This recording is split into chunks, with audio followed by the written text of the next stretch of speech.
chances are you like to keep your mouth clean. That's a electric toothbrush. Floss. Probably got a picker, right? And then of course, you got your toothpaste. Is that there's a lot of toxic chemicals that are in this regular little bottle of toothpaste. Well, how do we get that nice foaming action? Compound called sodium lauryl sulfate. This is basically soap. It causes canker sores and sometimes gingivitis, especially people with break up phospholipids on the tongue, the ability of your taste buds to taste properly. Bitter tastes are enhanced and other things are kind of thrown off. That's why things kind of taste funny after you just brushed your teeth. And believe it or not, sodium lauryl sulfate has been registered as an insecticide in other marine life.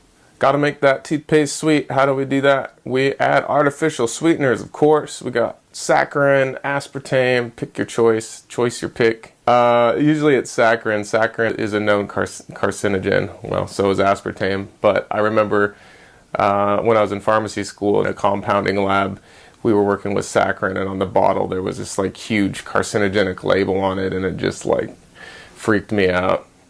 So artificial sweeteners, not so good. Triclosan, shown to decrease the incidence of gingivitis and plaque, but may disrupt your endocrine glands. Causes antibiotic resistance and causes hormonal problems. It can cause precocious puberty in girls, which just means they start puberty at a much younger age. It can cause prostate issues, breast issues. Triclosan has actually been banned in Minnesota, so some states in the United States are already banning it. Usually it's California that does that, but I guess Minnesota beat us to it. It contains fluoride. This is supported by the American Dental Association as the miracle supplement for your teeth. This is going to prevent all tooth decay and cause no ill health effects.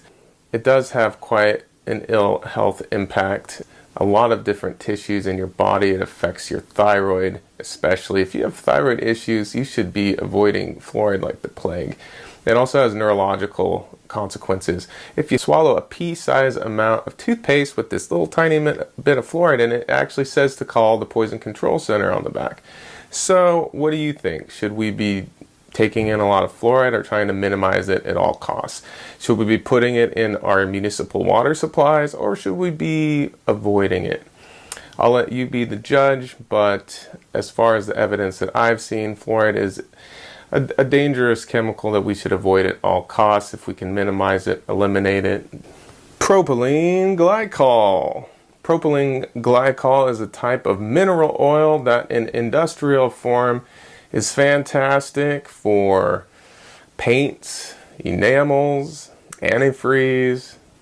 So if I were you, I would not brush your teeth with it. It's also a known skin, eye, and lung irritant and can cause organ system disruption. Next we have diethanolamine, or DEA.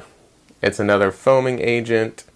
It also is a hormone disruptor. NDEA and nitrosodiethanolamine, which is readily absorbed through the skin and has been linked with cancers of the stomach, esophagus, liver, and bladder.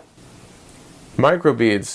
The problem is that it sticks to our gums and other things and actually allows bacteria to form. And then there's also an environmental impact.